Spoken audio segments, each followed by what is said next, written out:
It, it must be clear now that for most of you, I always hope for all of you, that the pictures and thoughts that flood the being through the mind, that they are ephemeral. I've been sharing this, we've been talking about this for such a long time now. And that it is assimilated inside now. What it means that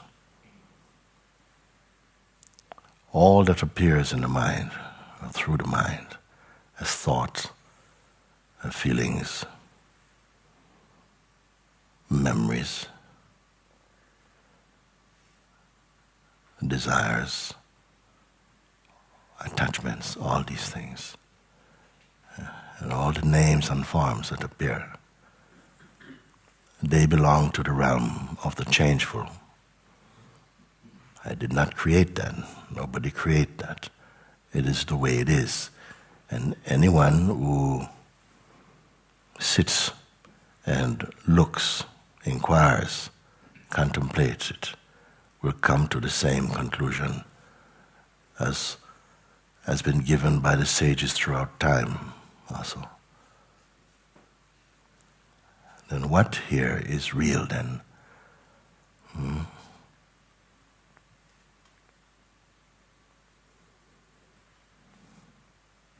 There's nothing wrong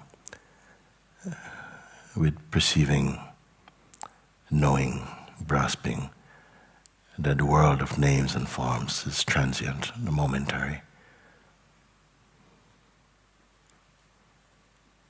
It's not even a point of view, it is a fact. But the more deeply you go into it, the more you become aware of that dimension, where the perceiving of the world, of names and forms, where that perceiving takes place. Words always give a sense of more complexity. It is a very natural thing, but it has to be pointed out because it is easily overlooked in the human kingdom, because in our age it seems as though we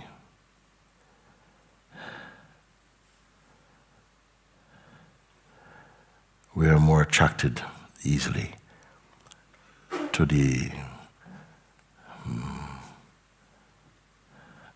objects of the senses through imagination and thought, and primarily through personal identity.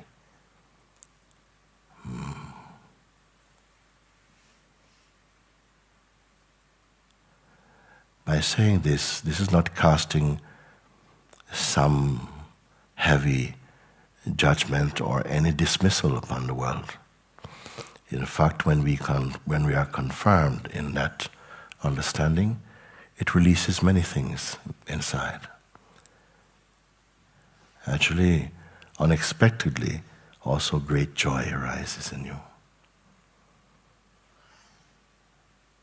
We have to taste very intense experiencing in order to shake us out of this false sense of security that is the terrain of the person. Each one must wake up to the fact that you are the consciousness itself. It should not be missed. To miss this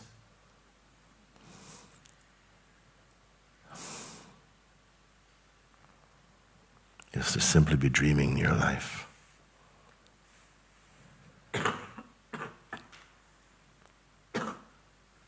And yet, seeing these things, you are not cynical about life or about the world. In fact, in seeing this, true love, universal love, emanates from you. Because you don't really want anything from the world, or do you? When I say want anything, of course, everything can be accessible. But when you have a sense of I need, and form deep attachments to what is ephemeral by nature, this surely is foolish. Yet it's a very difficult thing to separate from due to habit. Nevertheless, you were there in the first place before all these things came. And our true nature remains innocent and untouched by the play of the body-mind. We need to come to that experiential conclusion. Grace is so much with you, step by step, breath by breath. Grace is with you. It's brought you so far. It will never abandon you.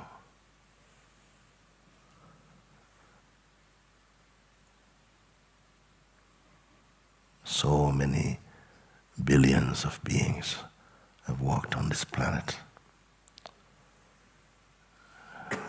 They had moments just like we are sharing this very instant, where we could look into each other's eyes and feel the living force, a life force and a consciousness.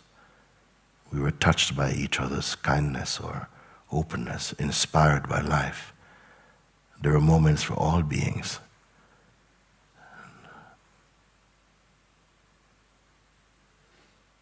These billions of beings have dropped their bodies long ago.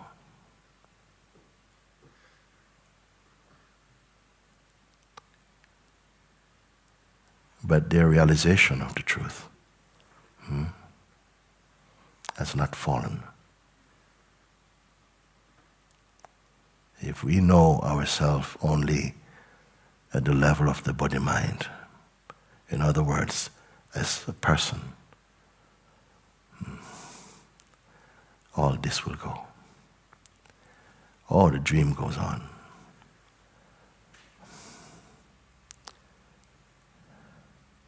Nothing is really lost but delusion.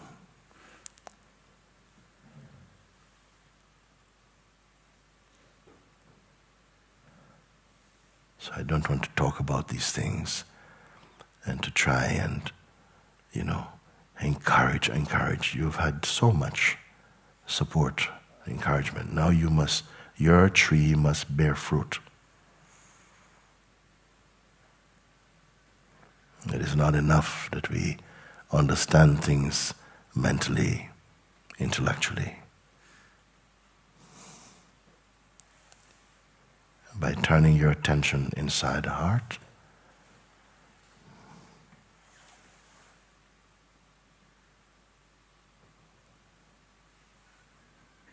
you're waking up. Waking up from this long sleep of personhood into that bright awareness itself.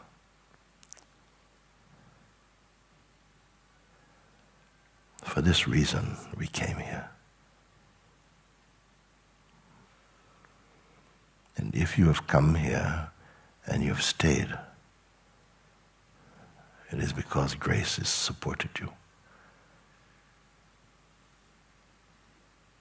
As I said before,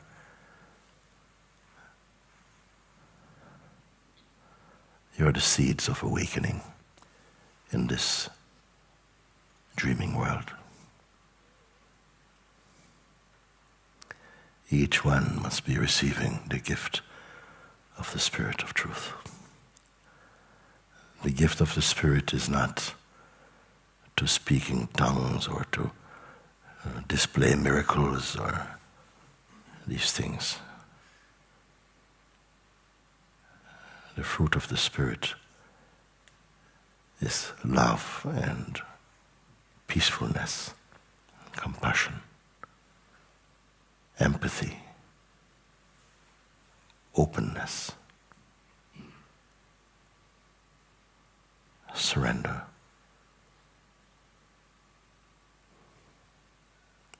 As souls, how long have we been journeying on the face of this planet? We don't know. But today matters.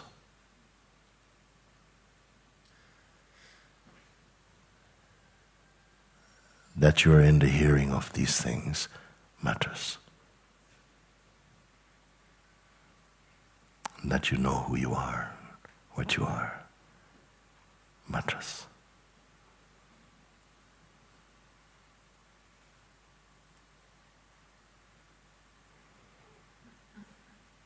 To escape from the wheel of samsara matters. And yet, we still cling to seeds that will cause you to perish and to suffer. And these must be rooted out.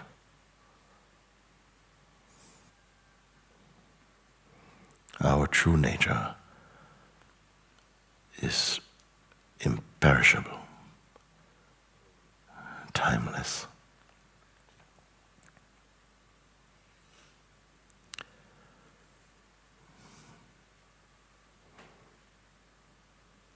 I don't even want to say eternal, because eternal is of time, unending time. But timeless is beyond time. And this is not a storybook. It's living guidance for living beings.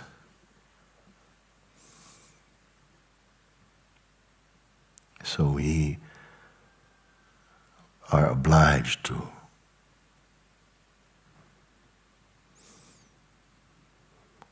understand the functioning of the egoic mind and to not support it. So you hold this feeling inside your heart: I am chosen for freedom. In this world, not everyone will understand you. For those who are asleep, they even perceive what kind you're giving away your life. Because their projections may be different, their condition different. They measure success by worldly standards. But something brought you here. And you trust it because you're living in the fruit of it. In fact, you are the fruit of it. Grow in that inner confidence. Trust in what has been revealed to you. Walk in the light of your own understanding. At the end of the day,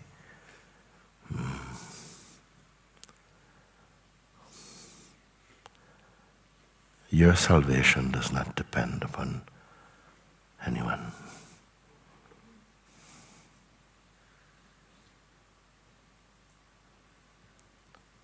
Not on those who reject you, maybe.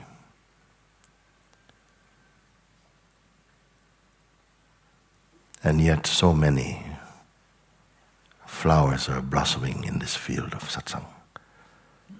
It is beautiful to see how much your presence is affecting those around you.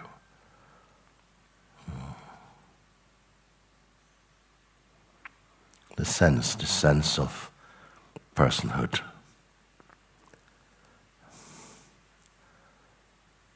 Must be completely transcended.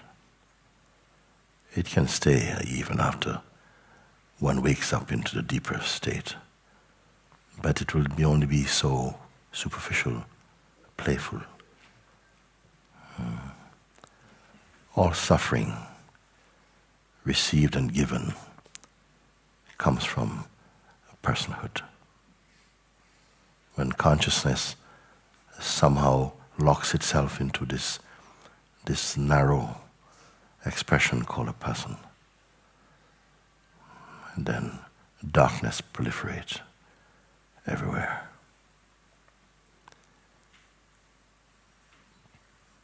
But for most of you have gone beyond this.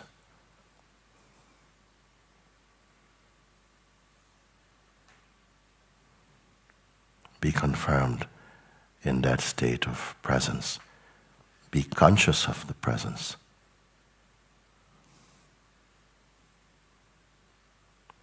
It's a wider field. As you become more aware of the sense of the state of presence, then you begin to see fully how restrictive the sense of personhood has been. But we don't realize it until you're coming out of it. When you see it for what it is, you will not be inclined to go back there. And every state, every phase and stage in consciousness, every stage has its own attractions. But for whatever reason brought you to the place where you are challenged to look from the truest place within yourself. This is seeing. This really is life affirming.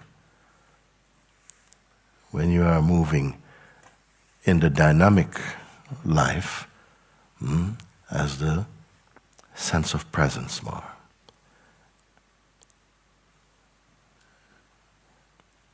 When you come to that point where even the sense of presence is observable in you,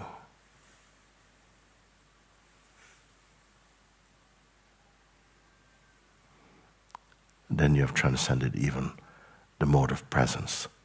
Presence itself becomes phenomenal. But be careful not to think you've done that.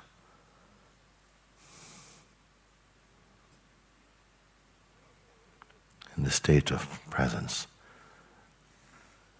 life becomes light, without burden or without sorrow. Love fills and floods the being. Patience is there. Openness. The falling away of fears. The deep understanding that whatever happens, it is fine at a deeper level.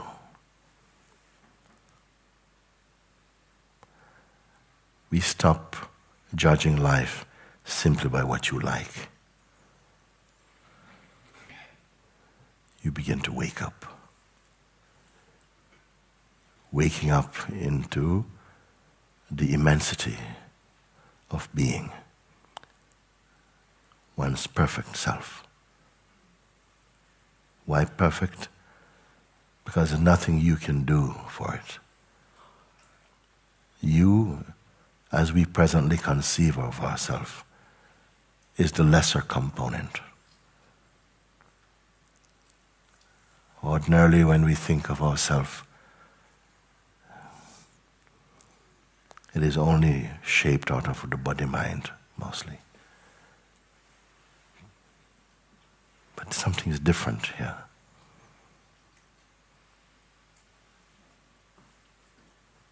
Why do people, they love to come to this place also? What is so special about this place? It's the same trees as beyond the hills. It's the same hills. Everything is the same. What is the difference? The difference is that here we venerate truth, we venerate God, and we live it. And that is the tree of life. Your life becomes the tree of life.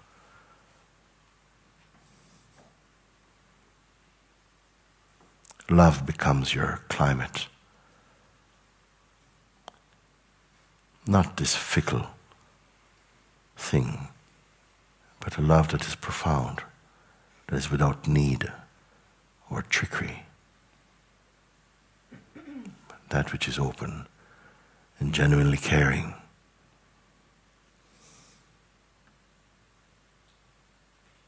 And remember, sahaja means the natural state. Not a contrived state, the natural state.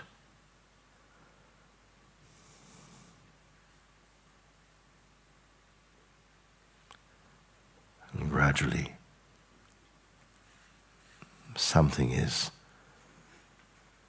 being absorbed in the unspeakable.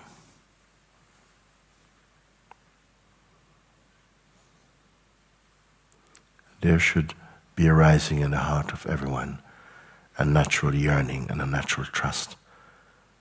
To go as far as you can, as deep as you are capable. Even your attention turned in this way, the Supreme will do the rest. Life is always putting in front of us subtle clues. It has to do this so that our part is to be sensitive enough to perceive them. And like this we grow to discover the language of the Supreme.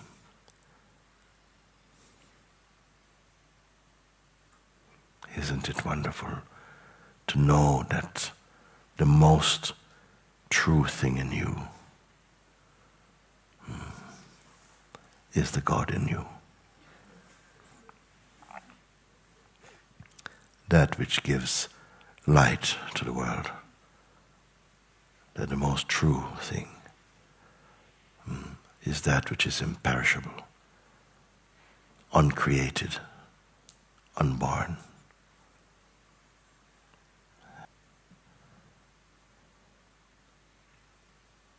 Don't only believe this. Keep to your sadhana until it becomes totally irrefutable. When knowing and being are one.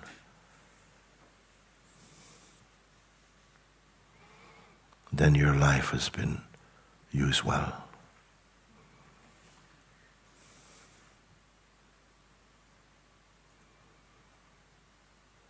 The things I share with you should bring great joy into your heart, and peace.